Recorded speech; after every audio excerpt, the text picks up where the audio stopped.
Bismillah, au nom d'Allah, Alhamdulillah, toutes les louanges appartiennent à Allah. Wa salatu wa salam ala Rasulillah, bénédiction et paix sur le messager d'Allah. Assalamu alaikum wa rahmatullah, que la paix et la miséricorde d'Allah soient sur vous. Assalamu alaikum wa rahmatullah, et thawa. Alaykoum salam wa rahmatullahi wa barakatuh. À travers cette série de podcasts, le professeur Fathallah et moi revenons sur certains passages du Coran et de la Sunna, et nous revenons sur certaines interrogations qui sont soulevées dans ces passages. Et aujourd'hui, nous allons traiter du début de la Surat al-Hujarat, des appartements. Donc, Fathallah, je te laisse la parole. Barakallahu fik, Abdurrahman. Alors, je vais commencer par lire les versets, Inch'Allah. A'udhu billahi minash shaytanir rajim. Bismillahir rahmanir rahim. يا أيها الذين آمنوا لا تقدموا بين يدي الله ورسوله واتقوا الله إن الله سميع عليم يا أيها الذين آمنوا لا ترفعوا أصواتكم فوق صوت النبي ولا تجهروا له بالقول كجهر بعضكم لبعض أن تحبط أعمالكم وأنتم لا تشعرون إن الذين يغضون أصواتهم عند رسول الله أولئك الذين امتحن الله قلوبهم للتقوى لهم مغفرة وأجر عظيم. Ô vous qui avez cru, ô vous qui portez la foi, ne devancez pas Allah subhanahu wa ta'ala et son messager et craignez Allah, Allah est audient et omniscient. Ô vous qui avez cru, n'élevez pas vos voix au-dessus de la voix du prophète, alayhi salatu wassalam, et ne haussez pas le ton en lui parlant, comme vous le haussez les uns avec les autres, sinon vos œuvres deviendraient vaines sans que vous vous en rendiez compte. Ceux qui auprès du messager d'Allah baissent leur voix sont ceux dont Allah a éprouvé les cœurs pour la piété. Ils auront un pardon et une énorme récompense. Surat al-Hujurat, on dit que c'est aussi la surat des relations entre les croyants.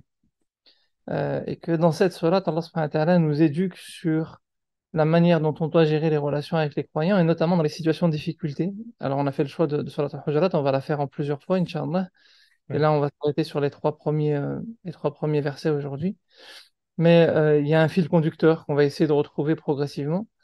Et dans ce premier passage, ce qu'il y a d'important, c'est que Allah subhanahu wa ta'ala pose un cadre. On va voir au fur et à mesure qu'on va se retrouver aussi à devoir gérer parfois des situations de conflit entre croyants, entre personnes qui portent la foi ou qui portent la même religion, ou même parfois dans une même famille ou autre.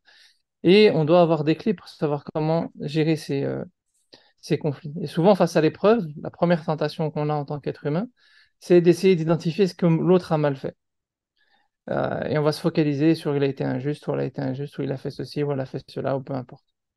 Et ce réflexe-là n'est pas le bon réflexe parce qu'on se focalise, et je donne souvent cet exemple, sur, si on prend l'exemple de quelqu'un qui m'envoie une lettre, hein, et je reçois cette lettre, mais l'enveloppe est de couleur bleue ou orange, j'en sais rien, ou peu importe, dans une couleur inhabituelle, on va dire, et on va se focaliser sur le pourquoi de la couleur de cette enveloppe. Et on va se focaliser pourquoi cette enveloppe est bleue, pourquoi cette enveloppe est de cette couleur, ou pourquoi cette enveloppe a cette forme-là, une forme ronde ou une forme je ne sais quoi, etc. Et on n'ouvre pas l'enveloppe et on ne lit pas ce qu'il y a à l'intérieur de l'enveloppe. Alors que le message qu'il y a à l'intérieur de l'enveloppe est un message très important pour nous, et qu'on attend ce message et qu'on en a besoin. Et non, on ne va pas le lire, et on va se focaliser sur la forme et sur ce qui se passe. C'est un peu la même chose dans les épreuves, parce que l'ibtila, qui veut dire l'épreuve, et donc c'est qu'il y a une part de difficulté. Si c'est éprouvant, c'est qu'il y a bien une part de difficulté en langue arabe. C'est aussi une information transmise par Allah subhanahu wa ta'ala. Et le premier réflexe qu'on doit avoir normalement dans le moment de l'épreuve, ce n'est pas de se tourner sur la forme de l'épreuve, que ce soit une épreuve liée à sa santé, que ce soit une épreuve liée à un conflit avec une personne, ou un problème matériel, ou un problème purement lié avec soi-même, d'angoisse face à une situation ou quoi que ce soit qu'on ne sait pas forcément toujours expliquer, peu importe. L'important, c'est qu'Allah subhanahu wa ta'ala a décrété cette épreuve et qu'il sait que cette épreuve est ce qu'il nous faut précisément à ce moment-là de notre vie. Et c'est pour ça que dès le début de la sourate, Allah subhanahu wa ta'ala dit Ya ayyuhalladhina amanu, la tuqaddimu bayna yaday Allahi wa rasulih. Oh, vous qui portez la foi, ne devancez pas Allah subhanahu wa ta'ala et son prophète. Hein. La tuqaddimu bayna yaday Allahi wa rasulih. Et on dit que ce verset aurait été même révélé au sujet d'Abu Bakr et de Omar, radiallahu anhu, qui un jour se disputaient au sujet de l'attitude à avoir concernant une tribu qui venait d'arriver à Médine et chacun levait la voix sur l'autre à un moment donné dans ce désaccord, en présence du prophète, alayhi salatu wassalam, et que ces versets auraient été révélés à ce moment-là. Ce qui veut dire que c'est très humain qu'à un moment donné, de se laisser emporter dans ses propres calculs, je pense que c'est la meilleure solution. Et on peut même le faire pour Dieu, parce qu'on n'a aucun doute sur la sincérité de la démarche d'Abou Bakr, comme celle de Omar ibn al-Khattab, radiallahu anhuma. La problématique, c'est que parfois, même pour Dieu, même en étant convaincu que sincèrement on fait les choses pour Dieu, on peut se laisser emporter dans nos calculs. Et ça, c'est un point qui est important, c'est que nos calculs n'ont pas d'importance. Nos choix n'écrivent pas l'histoire. Ce qui est important, c'est d'être attentif à ce qu'Allah subhanahu wa ta'ala met sur notre route comme signe. D'ailleurs, même par rapport au Coran, qui est un signe, comme la vie est un signe. Dans l'islam, on parle de Kitab al-Manshur ou de Kitab al-Mastour, hein, le livre déployé, qui sont les signes de la vie, et le livre écrit, qui est le Coran. Allah subhanahu wa ta'ala, même par rapport au Coran, il dit أَفَلَا يَتَدَبَّرُونَ الْقُرْآنَ أم على قلوب أقفالها. Est-ce qu'ils ne prennent pas un pas de recul sur le Coran? Tadabbur, c'est la méditation, mais dans le sens de prendre un pas de recul, un pas de distance pour mieux voir, pour mieux comprendre, pour mieux regarder le Coran. Et il dit où est-ce qu'ils ont mis eux-mêmes des cadenas sur leur cœur. Hein, c'est-à-dire que parfois, à force de trop calculer, on s'enferme et on n'a plus de capacité de prise de recul sur nos propres choix. Et Allah subhanahu wa ta'ala nous dit donc dès le départ, quelle que soit la situation de vie, quelle que soit la situation d'épreuve, ce qui est important, c'est de toujours être conscient que quoi qu'il se passe dans nos vies, c'est Allah subhanahu wa ta'ala qui l'a mis. Et là, je parle d'épreuve au sens, entre guillemets, négatif du terme, mais même être passionnément amoureux d'une personne, même être comblé de richesse, et même être dans le confort, c'est aussi une épreuve. Hein. Et dans ces moments-là, se focaliser sur ce qu'on a comme moyen et sur les solutions, ou comment on pourra aller plus loin, ou quelles vont être nos prochaines vacances, parce qu'on est tellement bien avec la personne avec qui on partage notre vie ou autre chose, etc. Et ne pas être attentif au fait que c'est Allah subhanahu wa ta'ala qui met ça sur notre route, c'est aussi problématique. Allah subhanahu wa ta'ala donc nous dit يا أيها الذين آمنوا لا تقدموا بين يدي الله ورسوله واتقوا الله إن الله سميع عليم. Mais Allah subhanahu wa ta'ala précise une chose, ne devancez pas Allah subhanahu wa ta'ala et son prophète, alayhi salatu wassalam.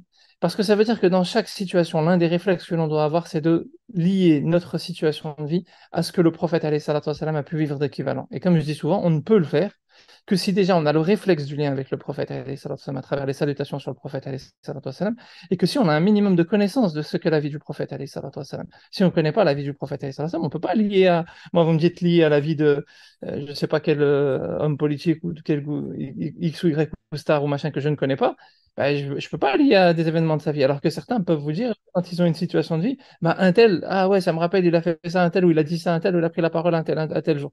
Mais notre modèle de référence, لقد كان لكم في رسول الله أسوة حسنة, Allah subhanahu wa ta'ala dit. Notre modèle de référence, c'est le prophète, alayhi salatu wassalam. Et il insiste sur la démarche de taqwa, hein, cette démarche de conscience et de, et de, et de, qui doit nous mettre en vigilance, qui doit nous mettre en alerte. Quelle que soit l'épreuve que l'on a, dans le confort ou dans la difficulté, ça doit nous mettre en alerte et nous rappeler qu'Allah subhanahu wa ta'ala nous envoie un message. On n'est pas capable forcément de comprendre intellectuellement ce message. Ça, même ça serait orgueilleux de dire c'est bon, moi j'ai compris. Hein. Mais ce qui est important, c'est de se poser la question. Et c'est-à-dire, c'est ce que dit le Ghazali, rahmatullah alayhi, le Ghazali, rahmatullah alayhi. Ce qui est important dans le cheminement, c'est que l'un des points de départ, c'est de toujours se poser la question, s'interroger, mais qu'est-ce qui satisfait Allah subhanahu wa ta'ala? Et là, on va essayer de chercher dans les sources, dans les éléments de réponse qu'Allah subhanahu wa ta'ala nous donne, dans ce que le prophète alayhi salam nous transmet, et essayer de se conformer dans ce moment-là à essayer de vivre comme le prophète alayhi salam nous l'a enseigné. Ça, c'est une démarche qui est profondément intime et profondément spirituelle, en fait, quand on la décrit. C'est-à-dire que c'est un réflexe de cœur et qui est en soi, à un moment donné, on doit essayer d'avoir cette démarche. Pour autant, ça ne se limite pas à quelque chose qui est profondément intime. On pourrait se dire, mais c'est entre moi et Dieu, oui, j'ai fait ce travail et ça regarde personne d'autre.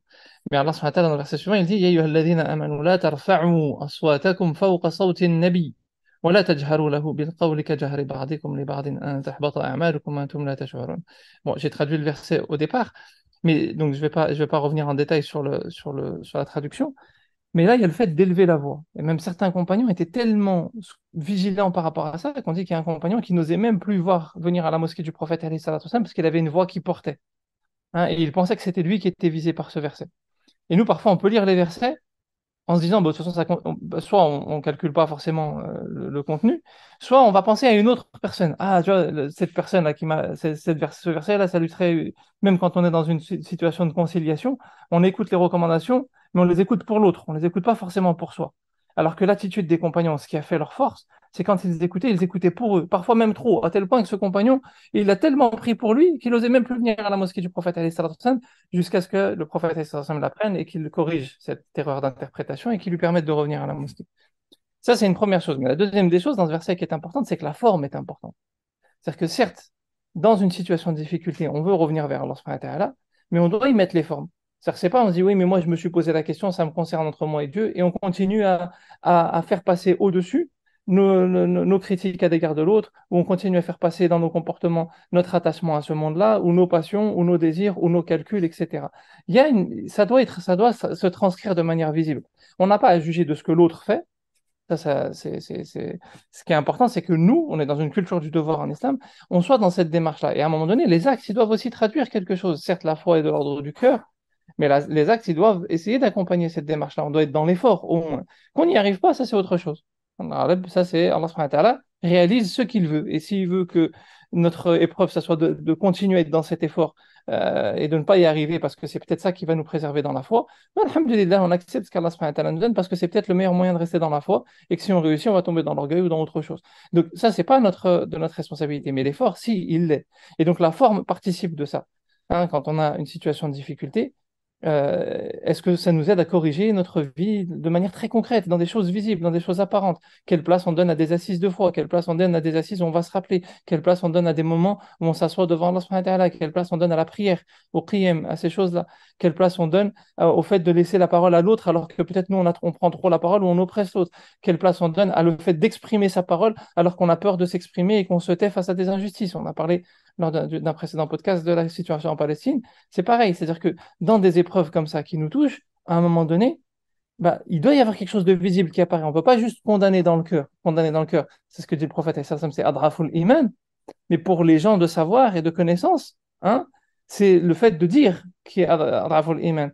Et qu'on le veuille ou non, dans nos sociétés, là j'ouvre une parenthèse, mais je reviens sur la question palestinienne, mais dans nos sociétés, on n'est certes pas savant en tant que tel, mais on fait partie des gens de l'information et des gens de la connaissance. On est dans des pays où on a accès à l'information, on a la facilité d'accès à la connaissance. Et donc, on fait partie de ces gens-là. Et nous, notre responsabilité, ça va être de retransmettre l'information juste et de ne pas laisser l'information fausse circuler. On a une responsabilité de ce point de vue-là. Hein, donc, on ne peut pas se limiter à, se, à, se, à simplement se dire, moi, c'est dans le cœur. Donc, la forme, elle a son importance. Voilà, tajharu lahu bil qawli kaj'ali ba'dikum li ba'd. C'est surtout vis-à-vis du prophète, alayhi salatu wassalam. Même dans la forme, à un moment donné, quand on exprime quelque chose, qu'on soit très vigilant à ne pas exploiter le prophète, alayhi salatu wassalam, comme un moyen de faire passer nos, euh, nos désirs ou nos tentations. Hein, vous avez parfois des gens qui vont utiliser le hadith du prophète, alayhi salatu wassalam, mais comme ça les arrange. Ils n'ont pas fait de travail d'extraction juridique pour s'assurer que ce hadith-là, il va bien dans le sens ou qu'il est bien confirmé par d'autres textes du prophète, alayhi salatu wassalam, ou que le travail d'analyse permet de l'utiliser dans ce sens-là, etc. Ils prennent le hadith et ils le traduisent un peu à leur sauce et c'est bon, ça vient confirmer ce que je veux dire. Alors que si on prenait peut-être 10 avis de savants, il y en aurait peut-être 8 ou 9 qui iraient dans le sens inverse. Hein, et donc ça, il faut faire très attention par rapport à ça. On n'utilise pas le prophète. Le prophète Sam dit, Ballighu anni walau aya. Transmettez de moi ne serait-ce qu'un verset. Wa haddithu an bani Israël wala haraj. Et parlez des enfants d'Israël sans gêne. Hein. Wa man kadhaba alayya muta'ammidan falyatabawa maq'adahu minan nar. Et celui qui ment à mon sujet, qu'il prépare sa place dans le feu.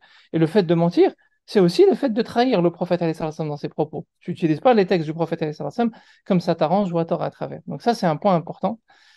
Pour ne pas faire très long, il y aurait beaucoup de choses à dire, hein.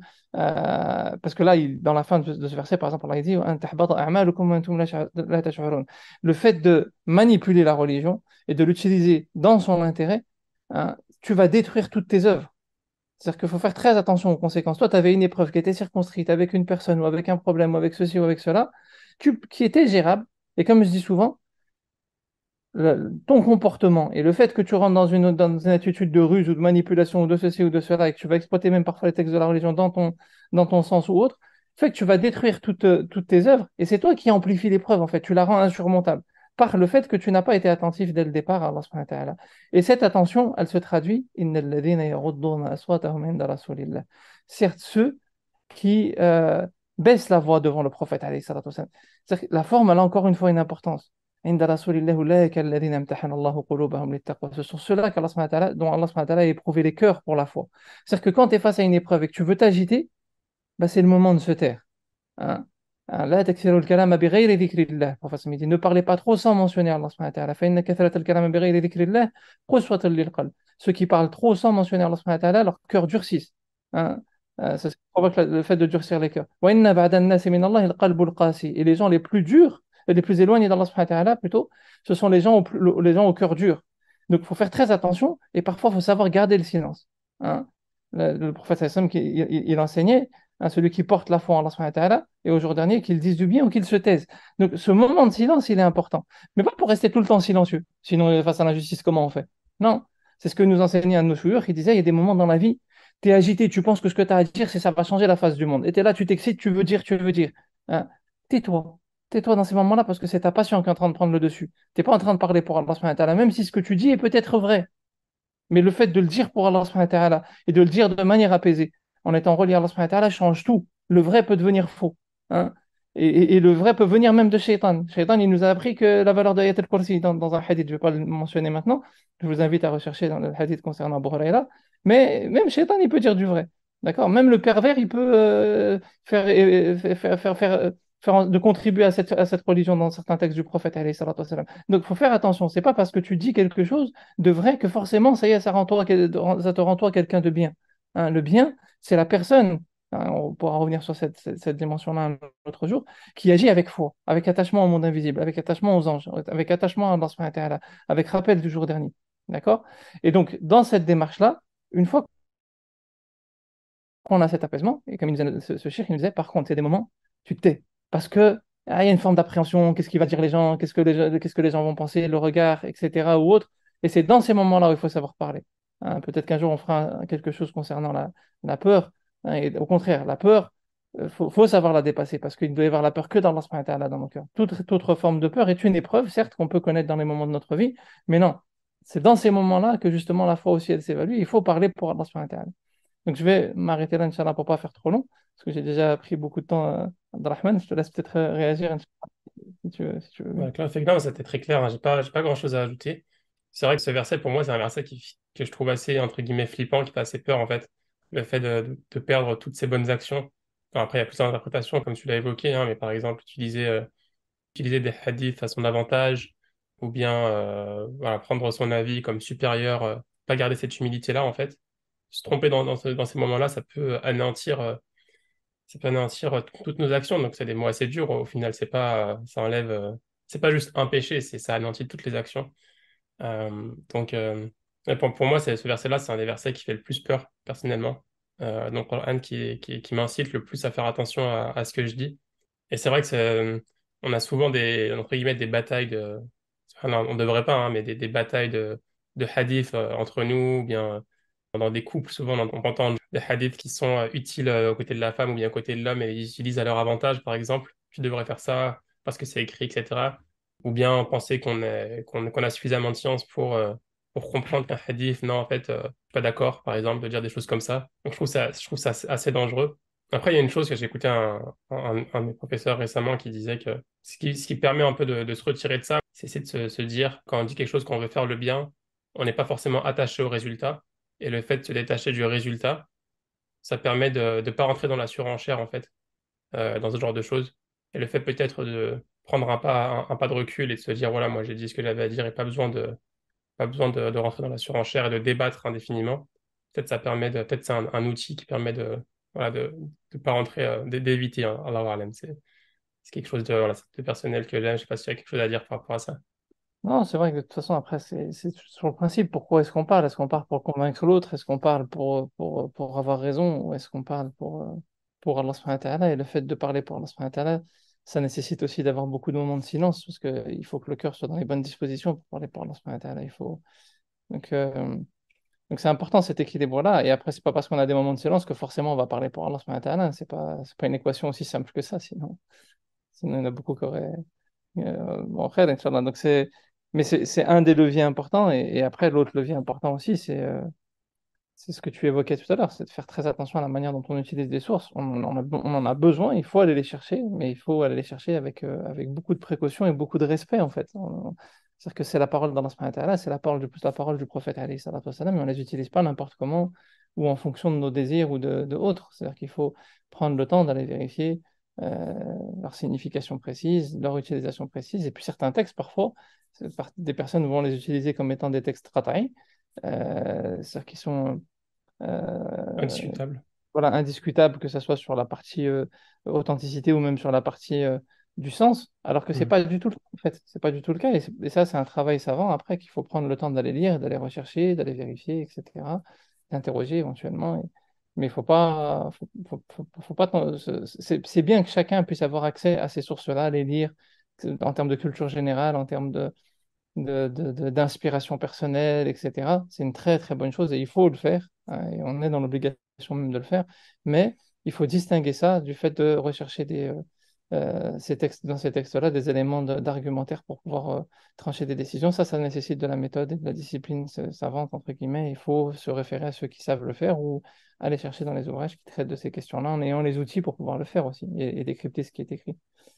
On en a après, bon, ça c'est la première partie, donc on verra après justement sur cette question des relations entre les croyances.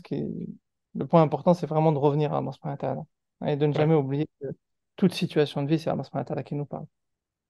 D'accord, Rafik, merci beaucoup pour le rappel. Comme tu le dis, Fathallah, on va revenir sur cette sourate. Je pense qu'il y a au moins 4 ou 5 épisodes sur cette sourate. Donc, Inch'Allah, on continuera la prochaine fois sur le reste. Et en attendant, ben, je te laisse conclure pour cet épisode. Inch'Allah, barakallahu fikum. سبحانك اللهم وبحمدك أشهد أن لا إله إلا أنت وأستغفرك وأتوب إليك وأستغفرك وأتوب إليك ونستغفرك ونتوب إليك وصلى اللهم على نبينا محمد وعلى آله وأصحابه أجمعين. Akhiru da'wana alhamdulillahi rabbil alamin. J'ouvre juste une parenthèse, puisque c'est encore l'actualité, je pense que ça va être diffusé. Qu'on n'oublie pas dans nos invocations et dans nos actions, Inch'Allah, nos frères en Palestine, avec tout ce qui se passe en ce moment. Que chacun essaie d'agir comme il peut à son échelle, les opérations de boycott, les manifestations, ce qu'il peut, chacun. En tout cas, bref, on reste pas silencieux, Inch'Allah. Barakallahu Ok. Rafik. À très Ouais. bientôt, Inch'Allah. Assalamu alaikum. Salam, salam,